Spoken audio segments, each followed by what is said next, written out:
வணக்கம் நண்பர்களே. ஒரு முக்கியமான கேள்வி என்னிடம் கேட்கப்படுகிறது. நீங்கள் தேங்காய் சாப்பிட வேண்டாம் என்று சொல்கிறீர்கள், ஆனால் தேங்காய் நீரை குடிக்கலாமா?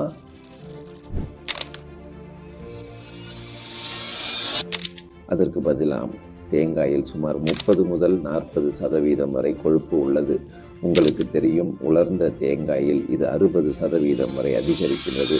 ஆனால் தேங்காய் நீரில் கொழுப்பு இல்லை, 0.1 கிராம் மட்டுமே உள்ளது. அதற்கு எந்த மதிப்பும் இல்லை. எனவே தேங்காய் நீரை குடிக்கலாமா என்பதை பற்றி முதலில் தெரிந்து கொள்வோம்.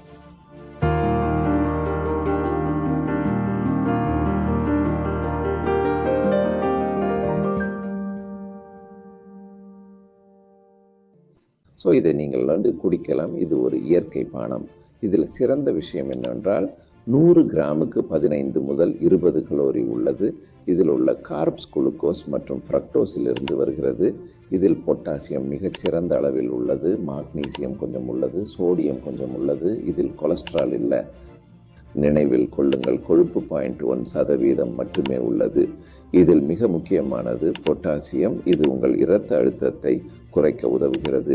எனவே உயர் இரத்த அழுத்தம் உள்ளவர்களுக்கு தேங்காய் நீர் மிகவும் பொருத்தமாக இருக்கும். உங்கள் அழுத்தம் கட்டுப்பாட்டில் இருந்தால் நீங்கள் தேங்காய் நீரை சுலபமாக 1 அல்லது 20 கண்ணாடி தினமும் குடிக்கலாம். இதுவும் இதயத்திற்கு நன்மை தரும், ஏனெனில் இதில் ஆன்டி ஆக்சிடென்ட்கள் மற்றும் கனிமங்கள் உள்ளன. இது அனைத்து வகையிலும் சிறந்தது. எந்த சர்க்கரை பானத்திலும் அல்லது சர்பத் போன்றவற்றிலும் தேங்காய் நீர் மிகச் சிறந்ததாக கருதப்படுகிறது. இப்போது இந்த தேங்காய் நீரை யாருக்கு தவிர்க்க வேண்டும் என்பதை பார்ப்போம். முதலில் சிறுநீரக பிரச்சனை உள்ளவர்கள். சிறுநீரக பிரச்சனையில் பொட்டாசியம் கொடுக்க முடியாது என்பதால் சிறுநீரகம் பாதிக்கப்பட்டவர்கள் அல்லது கிரியேட்டினின் அதிகமாக உள்ளவர்கள் தேங்காய் நீரை தவிர்க்க வேண்டும். இதய செயலிழப்பு ஏற்படுபவர்கள், நீரின் அளவை கட்டுப்படுத்த வேண்டியவர்கள், அவர்களுக்கும் தேங்காய் நீரை பரிந்துரைக்க மாட்டோம். ஒரு வகையான மருந்து உள்ளது, அதனை ஏஸ் இன்ஹிபிட்டர் என்று அழைக்கிறார்கள். மேலும் ஒரு பொட்டாசியம் சேமிக்கும் டயூரெடிக். டயூரெடிக் என்பது அதிகப்படியாக நீரை வெளியேற்றும் மருந்து, ஆனால் பொட்டாசியத்தை வெளியேற்றாது. இது போன்ற மருந்து எடுத்துக்கொண்டால் பொட்டாசியம் அளவை கவனித்து தேங்காய் நீரை எடுத்துக்கொள்ள வேண்டும். எனவே தேங்காய் நீர் ஒரு ஆரோக்கியமான பானம், ஆனால் ஒவ்வொரு நோயாளிக்கும் பொதுவாக இல்லை. இதில் இதய நோயாளிகள் எடுத்துக்கொள்ளலாம், ஆனால் இந்த 23 விதிவிலக்குகளை தவிர. நினைவில் கொள்ளுங்கள், தேங்காய் நீர் ஆரோக்கியமான மனிதர்களுக்கு மிகவும் நல்லது என்று கருதப்படுகிறது. வெப்பமான நாட்களில் நீர் இழப்பு ஏற்படும் போது தேங்காய் நீரை அதிகமாக பயன்படுத்துங்கள். இது உடலில் இருந்து இழந்த கனிமங்களை மீண்டும் நிரப்பும் மற்றும் இதயத்திற்கு நன்மை தரும். இதில் பல நுண்ணுயிர் கனிமங்கள் உள்ளன. இது இதயத்திற்கு மிகவும் பயனுள்ளதாக இருக்கும்.